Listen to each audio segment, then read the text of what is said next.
হায় মুসলমান, কুরবানি আমার কাছে মনে হয় আল্লাহ মাফ করে দেন, মুসলমানের হুলস্থুল দেখলে বোঝা যায় কুরবানি আসলে কোনো ইবাদত না, কুরবানি হলো গোশত খাওয়ার উৎসব। শুক্রবারে জুমার নামাজে শুক্রবার দিন যাদের গরু বাজার বসছিল, কি পরিমাণ, কত লক্ষ মানুষ মুসলমান জুমা পড়ে নাই। ভাবেন তো, কি মনে হয় জুমার টাইমে গরু বাজারের কমিটি নামাজের জন্য বিরতি দিছিল? এমন কোন সংবাদ আসছে কোথাও? বলেন, একটা মিনিটের জন্য বিরতি দিছিল?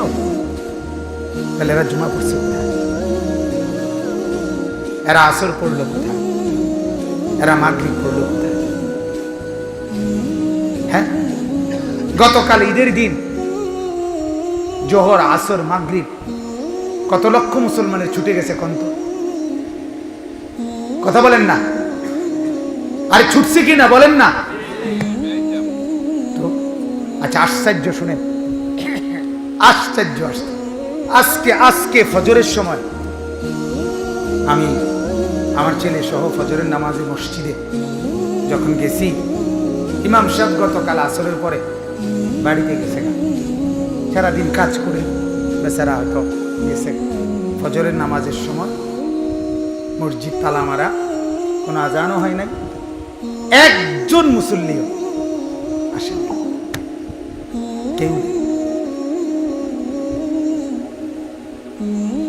গতকাল কোরবানির ঈদ পালন করতে গিয়ে,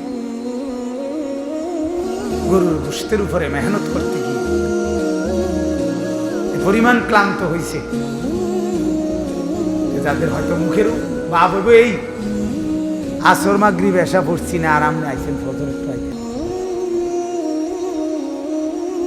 মুসলমান ভাবার বিষয়। ছেলেরা, খোদার গজব দেখছেন কি? আগুন মাত্র লাগছে না, বন্যা মাত্র ছুটছে না, খোদার গজব দেখছেন। বাপ চাচারা, আপনারাও বলেন, যার যার মহল্লায় ফজরের সময় মুসল্লি, গত এক মাসের চাইতে আজকের মুসল্লি বেশি ছিল না? কথা বলেন না? তাই ওনারা কোরবানি করলো কোথায়? কি ইবাদত করলো? তাহলে বুঝাই গেল আসলে কোরবানি যে একটা ইবাদত, এই কথাটাই ওনাদের জেহানে নাই। এটাই আমার শায়েখ দামাত বারাকাতুহুর ছোট ভাই মাওলানা মুফতি মারুফ বিল্লাহ, সেও ভালো আলোচনা করে। সে বলছিল কয়েকদিন আগে আমার মাদ্রাসার ইসলাহি মাহফিল 2 তারিখ জুলাই মাসে, সে বলছিল আশ্চর্য কথা, নবীজি সাল্লাল্লাহু আলাইহি ওয়াসাল্লাম বলেছেন, শুনেন মনোযোগ দিয়ে, শুক্রবার দিন জুমার নামাজের জন্য মসজিদে যে প্রথম ঢুকে নবীজি সাল্লাল্লাহু আলাইহি ওয়াসাল্লাম স্পষ্ট বলেন, ফাকান্নামা কাররাবা বুদনাতান, আল্লাহ তাআলা তাকে সরাসরি একটি উট কুরবানি করার সওয়াব দিল। কি করলে বলেন না কেন? কোন দিন? প্রথম ঢুকে। কিসের সওয়াব? একটি উট কুরবানি করার। এখানে আপনারা কেউ এবছর অথবা গত বছর বা তার আগের বছর উট দিয়া কোরবানি দিছেন এমন কেউ আসেনি? হাত উঠান তো। আপনাকে আব্বাই করছে এরম আসেনি? দেখেন, এখানে আমরা যদি কমপক্ষে 300 মানুষ হয়ে থাকি, একজনের ওই সামর্থ্যটুকু নাই যে একটা উট কি করব কোরবানি। সর্বোচ্চ একটা গরু, একটা খাসি, গরুর মধ্যে হয় 1 শরিক, অথবা নিজে দিলেও 70,000, 80,000, 1 লাখ টাকার একটা গরু। তাইলে মাওলানা বলতেছেন যে আল্লাহর নবী বলেন একটি উট কোরবানির সওয়াব। আচ্ছা, কোরবানির দিন, এই যে গতকাল যে কোরবানি হলো, এদিনে 7 শরিকে এক শরিক দিলে এটাও কোরবানি, ঠিক কিনা বলেন না? এখন প্রশ্ন হলো, 7 শরিকের 1 শরিক কোরবানির জন্য আমার ব্যস্ততা কি পরিমাণ গেল, যে ব্যস্ততায় 3 দিন গরু বাজারে, 1 দিন গরু কুড়নে, 4 দিনের নামাজ, 2-3 দিনের নামাজ রোজার কিচ্ছুর খবর নাই। আমি এই পরিমাণ ব্যস্ততা দিয়া 1 শরিকের কোরবানির মতো একটা নেকি আদায় করলাম। এত আগ্রহ যার, সে উট কোরবানির ওই সওয়াবটার জন্য আগ্রহী হলো না কেন?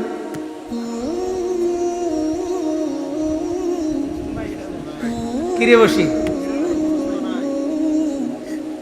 কথা বুঝছেন না? যে 7 শরিকের 1 শরিক, 70,000 টাকা দিয়ে যদি গরু কিনে, 1 শরিক মাত্র 10,000, আর একটা উটের কমপক্ষে দাম 3 লাখ 4 লাখ টাকা, আর 2 লাখের উপরে। সে ওইটার জন্য তো কোনোদিন আগ্রহী হইল না। 10,000 টাকা শরিকের কোরবানির জন্য তার ব্যস্ততা, পেরেশানি, লুঙ্গি গুঁজ দিয়া লাইছে, কোমরে গামছা বাঁধ দিয়ে, শিক্ষার কারে কয়, তার শিক্ষারে গর্তের মধ্যে যদি সাপ থাকে, বিচ্ছু থাকে, এটাও যেন উঠে যাইব হয়তো শিক্ষারে। এই লোক এত আগ্রহী হলো, ওখানে আগ্রহী হলো না।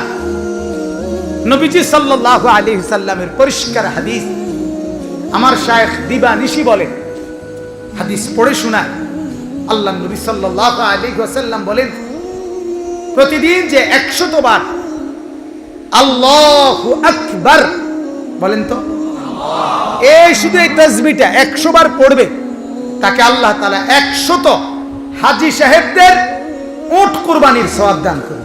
শুধু উট না, হাজীদের উট,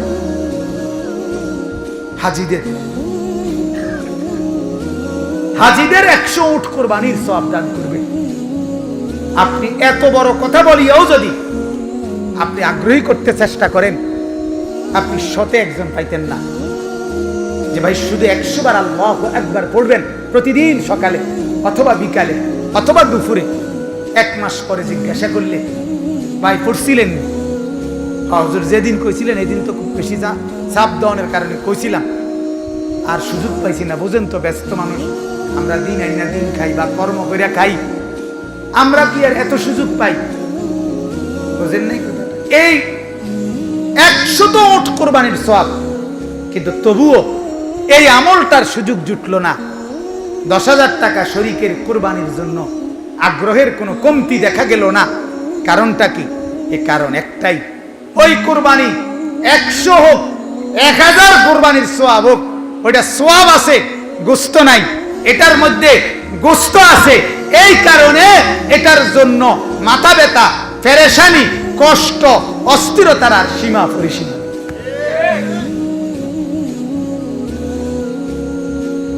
অতএব মুসলমান নিজেকে প্রমাণ করেন আল্লাহর কাছে। হাসরের দিন আল্লাহ তাআলা কোরআনুল কারীমের মধ্যে বলছেন, ইয়াউমা তুবলাস সারাইর, তোমার অন্তরের গোপন বিষয়গুলো পর্যন্ত কিয়ামতের দিন আমি তোমার সামনে খুলে দেখাবো। কি দেখাবে? খুলে দেখাবো, খুলে খুলে তোমার দিলের অবস্থা আমি খুলে দেখাবো। তুবলা, সারাইর মানে গোপন বিষয়, খুলে ফেলা হবে। আফালা ইয়ালামু ইদা বুসিরা মা ফিল কুবুর ওয়া হুসিলা মা ফিস সুদূর। এই যে রব্বুল আলামিন বলেন, কিয়ামতের দিন সবাইকে কবর থেকে উঠানো হবে, আর রব্বুল আলামিন বলেন ওয়া হুসিলা মা ফিস সুদূর, দিলের মধ্যে যা কিছু ছিল সেগুলো কিয়ামতের দিন আল্লাহ পাক বলেন আমি স্পষ্ট খুলে দেব, কবর থেকে তোমাকে খুলে দেব, কলিজার সব কথাগুলো তোমার খুলে দেব। সেদিন তুমিও দেখবা, হাসরবাসীও দেখবে, জবানে কি ছিল, দিলে কি ছিল। জবানে বলছিলা আল্লাহর জন্য কোরবানি দিছি, আল্লাহ তাআলা দিল খুলে দেখাবে, যদি আমার জন্যই কুরবানি দিয়ে থাকো, তাহলে জোহর নামাজ ছুটলো কেন, আসরের নামাজ ছুটলো কেন, মাগরিবের নামাজ ছুটলো কেন? কেন? রব্বুল আলামিন বলেন, পৃথিবীবাসী না বুঝে নাই, দিলে কি আমি তো বুঝি, ঠিক কিনা বলেন? কোরআনুল কারীমের মধ্যে আল্লাহ তাআলা বলেন, ফাইদা ওয়াজাবাত জুনুবুহা ফাকুলু মিনহা ওয়া আত'ইমুল কানিআ ওয়াল মু'তার কাযালিকা সাখখারনাহা লাকুম লাআল্লাকুম তাশকুরুন। আল্লাহ বলেন, বান্দা, কোরবানির যেই প্রাণী তোমরা জবাই করো, সেটা জবাই করে যখন কাত হয়ে যায়, মানে ওয়াজাবাত জুনুবুহা আই সাকাতাত জুনুবুহা, যখন এটা একদিকে পড়ে যায়, অর্থাৎ রক্ত ছেড়ে দেয়, স্থির হয়ে যায়, এবার আল্লাহ নিজেই বলে, বান্দা দিছিলা তো আমার জন্য, ঠিক আছে, আমি আল্লাহ অনুমতি দিলাম। যখন ঠান্ডা হয়ে গেছে, স্থির হয়ে গেছে জবাইয়ের পরে, এবার চামড়া ছিলাইয়া আমি আল্লাহ অনুমতি দিলাম, ফাকুলু মিনহা, তুমি এখান থেকে খাও, তুমি খাও। ওয়া আত'ইমুল কানিআ, এবং আল্লাহ বলেন যে তোমার কাছে চায় নাই তাকেও খাওয়াও, মানে আত্মীয় স্বজন, ওরা তো চাইবে না। 3 নম্বরে ওয়াল মু'তার, যে তোমার কাছে চেয়েছে এমন অসহায় গরিব দুঃখীকেও খাওয়াও। তারে রব্বুল আলামিন বলেন, জবাই দিলা আমার জন্য, কার জন্য? আল্লাহ বলেন, যখন জবাই হলো এবং কাত হয়ে গেল, স্থির হয়ে গেল, এবার চামড়া ছিলিয়ে তুমিও খাও, আত্মীয়কেও খাওয়াও, গরিবকেও খাওয়াও। কাযালিকা সাখখারনাহা লাকুম, আল্লাহ বলেন এটা আমি তোমার অধীনস্থ করে দিয়েছি, লাআল্লাকুম তাশকুরুন, যেন তুমি আমি আল্লাহর শুকর আদায় করতে পারো। তুমি যেন আমার শুকর আদায় করো যে আল্লাহ, আপনি যদি অনুমতি না দিতেন আমি ছাগলের গোশত কেমনে খাইতাম? আল্লাহ যদি অনুমতি না দিত, গরুর গোশত আপনি কেমনে খাইতেন পারতেন? কুকুরের গোশত খাওয়া হালাল না হারাম? এই নিষেধ কে করেছে? তাহলে রব্বুল আলামিন অনুমতি নাই বলে আপনি খেতে পারছেন না, শুকরের গোশত অনুমতি নাই বলে খেতে পারছেন না, বাঘের গোশত অনুমতি নাই বলে খাইতে পারছেন না, সিংহের গোশত অনুমতি নাই বলে খাইতে পারছেন না, গরুর গোশত অনুমতি আছে বলেই তো খাইতে পারছেন, ঠিক কিনা বলেন? ছাগলের গোশত আল্লাহ অনুমতি দিয়েছেন বলেই তো খেতে পারছেন। এজন্য আল্লাহ বলেন, আমি তোমার অধীনস্থ করে দিয়েছি, লাআল্লাকুম তাশকুরুন, যেন তুমি আমার শুকর আদায় করতে পারো। এবার যেন আমি আল্লাহকে বললাম, যেই কথাটা আমি বলতে চাচ্ছিলাম, আমি যেন আল্লাহকে বললাম, আল্লাহ এত বড় গরুটা দিয়েছিলাম আপনার জন্য, জবাই তো করেছি আল্লাহ আপনার জন্য, কিন্তু আপনি বললেন আমি খাইতাম, মেহমানকে খাওয়াইতাম, গরিবকে খাওয়াইতাম, আমি মাওলা খাবো, ওদেরকেও খাওয়াবো, কিন্তু আপনি কি একটু খাবেন না? আপনার জন্য তো জবাই দিছিলাম, আপনি 2টা টুকরা নেন না, আপনি 1টা টুকরা খান না, মাওলা আপনার জন্যই তো করছিলাম, ঠিক কিনা বলেন? যদি কল্পনা করেন, যদি বলেন আল্লাহ আপনি 1টা টুকরা নেন, 2টা টুকরা খাবেন না, তো আল্লাহ তাআলা সাথে সাথে বলেন, লান ইয়ানালাল্লাহা লুহুমুহা, না বান্দা 1 টুকরা গোশত আমি নেব না, আমার 1 টুকরা গোশত লাগবে না, 1 টুকরাও আমার লাগবে না, গোশতের পুরাটা তুমি নিয়ে নাও, দিলের পুরাটা আমাকে দিয়ে দাও। ওয়ালাকিন ইয়ানালুহুত তাকওয়া মিনকুম লা ইয়ানালাল্লাহু লুহুমুহা ওয়ালা দিমাউহা, রক্ত লাগবে না, গোশত লাগবে না, শুধু দিল আমাকে দাও, দিল। দিল কোনটা বলেন না? কোনটা? হ্যাঁ, অন্তরে আমার প্রতি ভয় ছিল কিনা? অন্তরে আমার মহব্বত ছিল কিনা, অন্তরে আমার ইবাদতের আগ্রহ ছিল কিনা, অন্তরে আমার হুকুমের তাজিম ছিল কিনা, অন্তরে আমার বিধানের প্রতি গুরুত্ব ছিল কিনা, আমি এটা শুধু দেখব। গোশত তুমি নাও, দিল আমাকে দাও। আমরা বড় নাফরমান, আমরা গোশত নিছি, দিল আল্লাহকে দেই নাই। যদি দিল আল্লাহকে দিতাম তাহলে আমাদের নামাজ ছুটতো। তাইলে আমাদের কি ছুটতো না? বলেন না। এই আপনারা যারা বসছেন মুসলমান, আপনারা জবাব, আপনারা একজন একজন করে দাঁড়াইয়া বলেন, আপনাদের বিবির যদি নামাজ ছুটে থাকে, ছেলের নামাজ যদি ছুটে থাকে, মেয়ের যদি নামাজ ছুটে থাকে, কোরবানিকে কেন্দ্র করে কেন ছুটে? কারণ একটাই, আপনি কোন কোরবানিরে ইবাদত মনে করেন না, এটা হলো উৎসব, গোশত কাটতে কুটতে খানার উৎসব। আজ আপনারা মুসলমানরা, আমরা বিবাহকে কোনো ইবাদত মনে করে না। বিবাহ মানে উৎসব, রোজার ঈদ মানে উৎসব, কোরবানির ঈদ মানে উৎসব। আজ আমাদের কাছে উৎসব এগুলা ইবাদত না, অথচ বিবাহ ইবাদত, রোজার ঈদ ইবাদত, কোরবানির ঈদ ইবাদত। কথা বলেন না কি? ইবাদত। আর ইবাদত হবে রব্বুল আলামিনের নির্দেশনা মতো।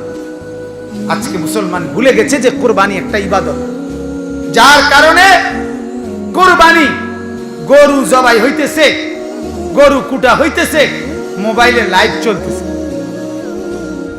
লাইভ চলতেছে, প্রদর্শনী চলতেছে, ভিডিও চলতেছে, ছবি চলতেছে, বিবাহ হইতেছে, যে কোনো পাশে বেহায়াপনা, বেপর্দা চলতেছে, ছেলের কাছেও মেয়ের কাছেও, ফোলার বাড়িতেও মেয়ের বাড়িতেও, সর্বত্র সবার কথা হলো আল্লাহকে টিটকারি করে, রসুলকে টিটকারি করে, মস্কারি করে। আর কইবেন নি আপনার সুন্নত, কইবেন নি আর আপনি কইবেন নি আর আপনারে দেখাইলাম,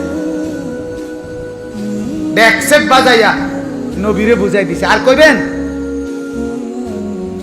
বেপর্দা মহিলারে এক হাইয়েসের মধ্যে জাতাইয়া ঠেললা বেড়াইতে বড় উড়াইছে 12-14 জন, জায়গা হয় 8 জন, বসছে এটার ভিতরে 16 জন, 4টা বইও। হ্যাঁ, কথা বলেন, মিথ্যা বললাম? আল্লাহকে কি করলো?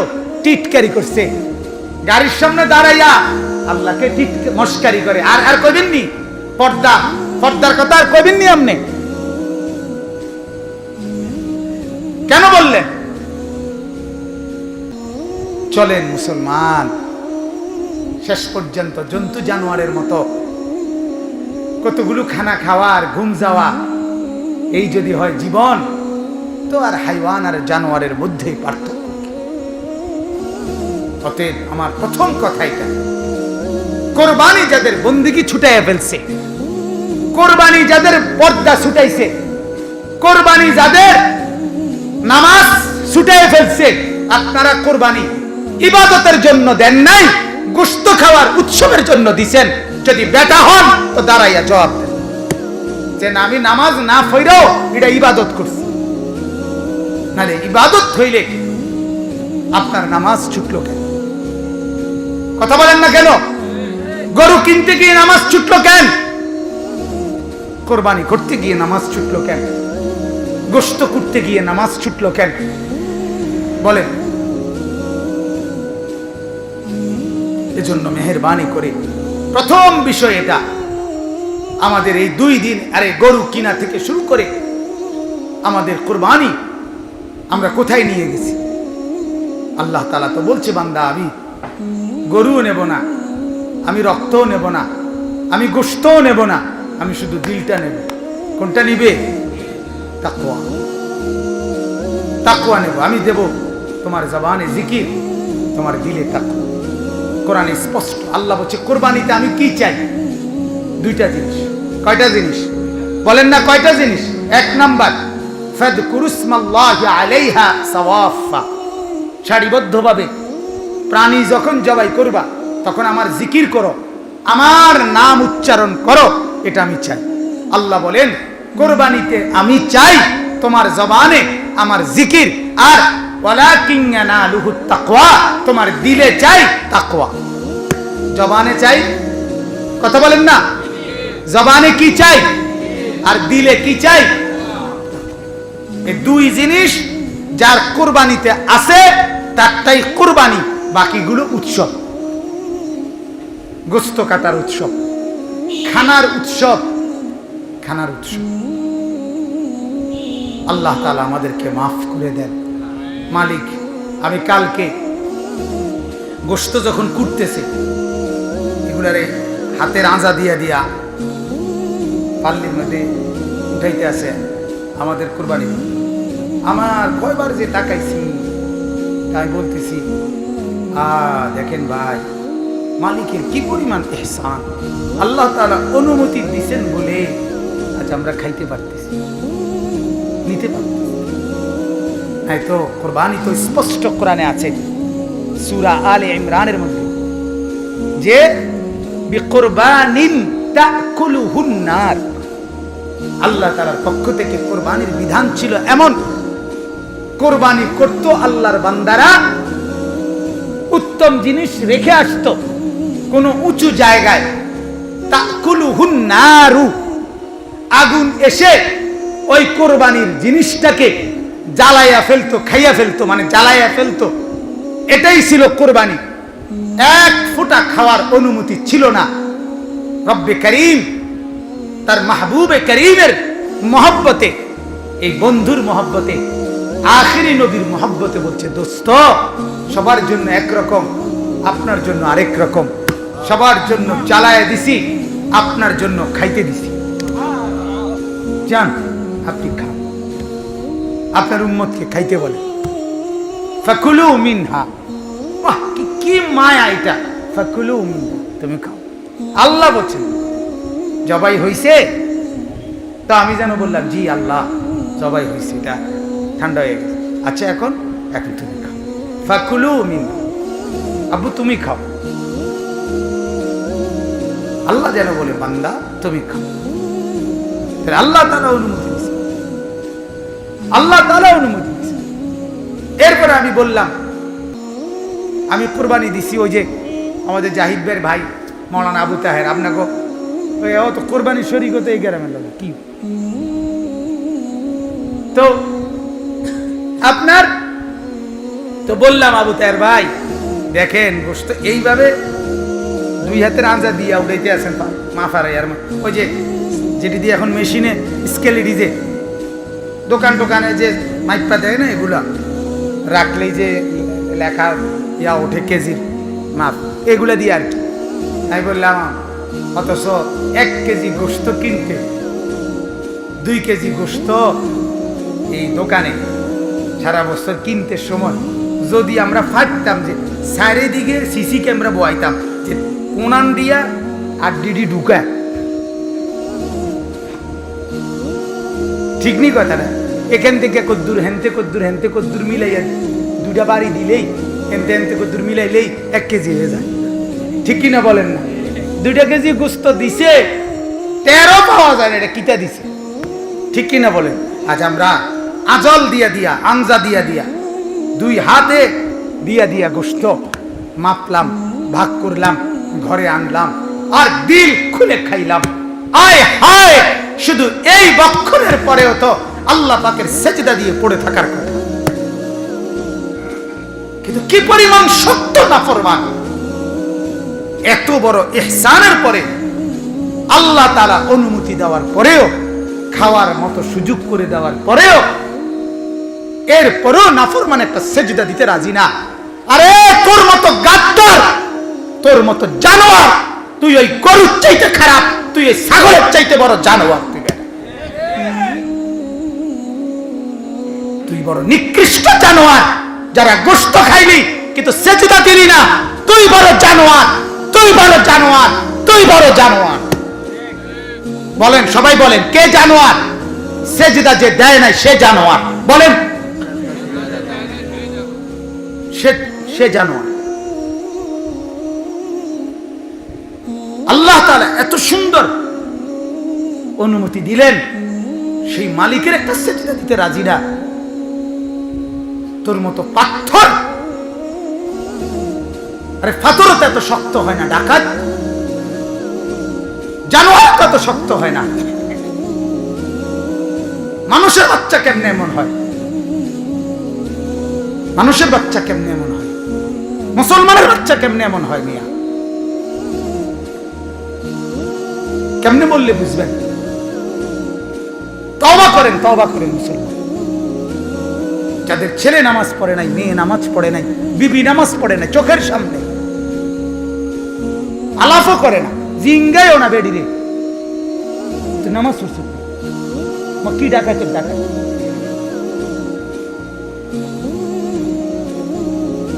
নামাজ পড়ার দরকার নেই। আস্তাগফিরুল্লাহ, আস্তাগফিরুল্লাহ, আস্তাগফিরুল্লাহ। আল্লাহ আমাদেরকে মাফ করে দেন।